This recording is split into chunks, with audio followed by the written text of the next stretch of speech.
Hi lovely people. So here I am sitting in my garden with my little cherub and the cat somewhere behind me and the dog over there and the chickens and the rabbits and the horses. Mum, Sophie's trying to get in this rabbit's cage, but she can't. She can't get in there. Anyway, I just thought I'd drop this quickly in to talk about the importance of sun gazing and earthing. So with earthing, such a beneficial thing to do. We have electromagnetic energy running through our bodies, as does everything in the universe. And with anything that has an electrical current running through it, especially when you look at like a house, it all has an earthing point. So every plug, every appliance, all has this earthing point that runs through the house into some metal rod somewhere that will be deep in the ground where it earths out. Now, we wear rubber shoes all the time, or we're always wearing something on our feet, so we lose that connection with the earth. So it's so important to remember to ground as often as we can. In the winter months in the UK, hello Safi, it's quite tough to ground because of the mud and the cold and everything else. So you can buy, I actually have a set of grounding sandals that I wear, which just like earthing sandals that I wear. You can buy earthing mats, earthing wristbands. There's lots of things. Look at this cat. She's such a little love, that cat.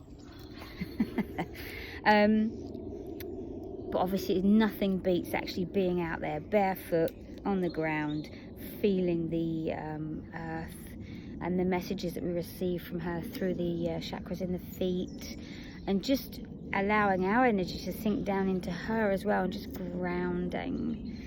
Especially when you start doing a high fruit intake diet, because fruit has one of the highest electromagnetic energy fields. When you go into eating a high fruit diet, the highs, the physical, spiritual, emotional highs that you can get from it are akin to Kundalini awakening.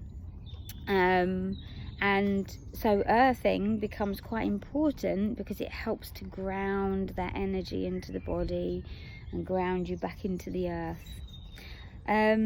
Sun gazing alongside earthing, massively beneficial.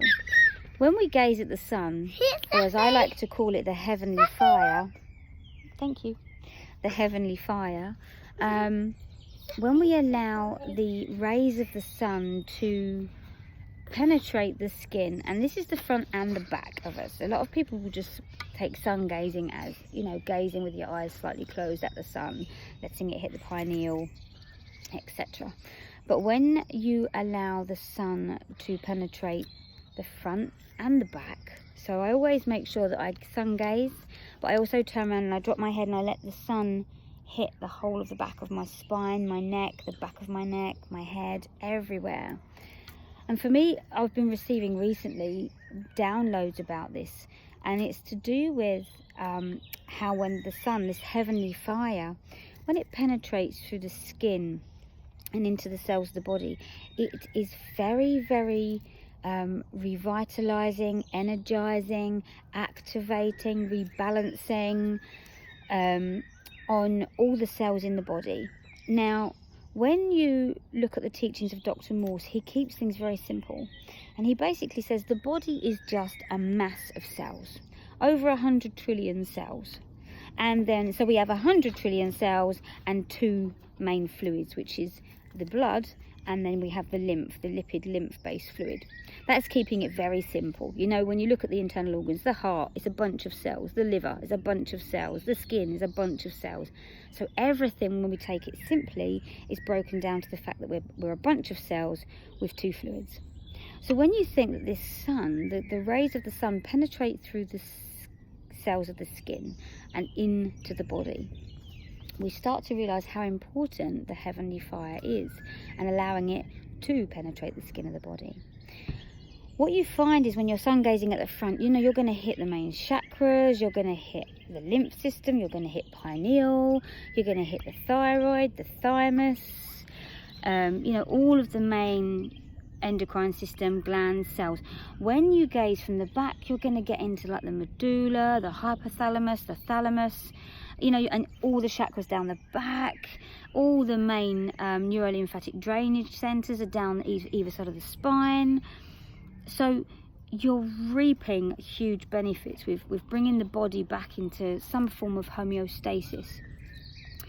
What I found when I was in perimenopause and moving more into menopause is that it massively helped rebalance the hormones in the body. So going back to last year when I began doing the grounding, earthing and sun gazing, I was really struggling hormonally.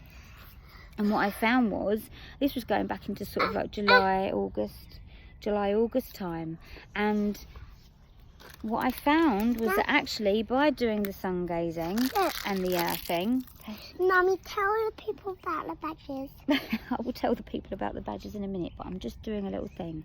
So can you just give me a bit of time to finish this off, okay? Lost my train of thought. Yes, that when I started to ground, earth and sun gaze regularly, my hormones began to balance out, and the menopausal, perimenopausal symptoms actually became much less. And the more I ventured into it, the more they kind of became non-existent, really. And then through the winter months, obviously I did less of the earthing, less of the sun gazing. I did actually buy a sun lamp. I bought one of the, like, they use it for SADs, things like that, and that had big benefits, but I didn't do it it's not like the real thing, and I wasn't grounding and earthing, and I noticed a massive difference. So now we've started to get this beautiful weather again. I am making that one of my daily practices. Even if it's cloudy, you know, the body can still receive the rays of the sun, and we can still put our feet on the earth and just help to bring this body back into some form of balance and homeostasis in a very natural way.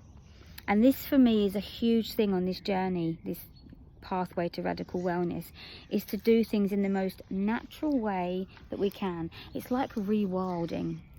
I love that term. It's like rewilding ourselves, getting back in touch with nature. We've lost that connection, and for me, I want to get back into it. I want to get my feet in the dirt, you know. I want to lay flat on the floor and let the bugs and ants crawl all over me and not worry about it and get itchy skin from the grass and all these things. Thea was saying to me this morning, "Mummy, I'm wild. I'm wild." And she is. And this little one here is my biggest teacher, because she reminds me, where is your wild nature? Get back outside. Find that wildness within, and this is where that Shakti practice comes in. I mean, if you can get outside and you can sun gaze, sunbathe and earth naked, that's just like exquisite. I can do here, I am pretty secluded. I do have a neighbour that can potentially see. I will.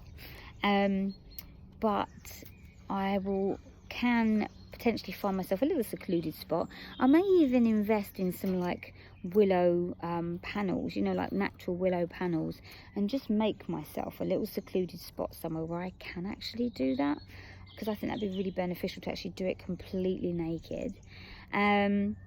And if you can get out in the garden and do the Kundalini yoga or the Hatha yoga, the Qigong, or even better, the Shakti, if we can get outside in the garden and do any of those practices out in the garden with the sun shining down, that's going to increase the benefits a millionfold. Anyway, this was supposed to be a short video. We're now heading up to nearly 10 minutes. So I guess I better cut it short, otherwise Facebook won't let me upload it. Oh, the badger, I better explain that before I leave, otherwise she'll never let me let it go. This morning we found a baby badger in our garden, didn't we? Must have only been 3 or 4 weeks old. Very cute. I'll post a picture. And we took him to the wildlife centre because he was an orphan, wasn't he? But he was okay, a bit skinny, but he was okay. So we took, what did you call him, Pinkie Pie? We took Pinkie Pie the badger to the wildlife centre, where they're now going to raise him with the other baby badgers they have and create a little badger family, and then when they're old enough, set them all off and release them. So I guess that added to my day of rewilding. Anyway, from me and from this little cherub, get wild, get naked, get out in the garden, get your feet on the bare earth, and let's all get a bit wild.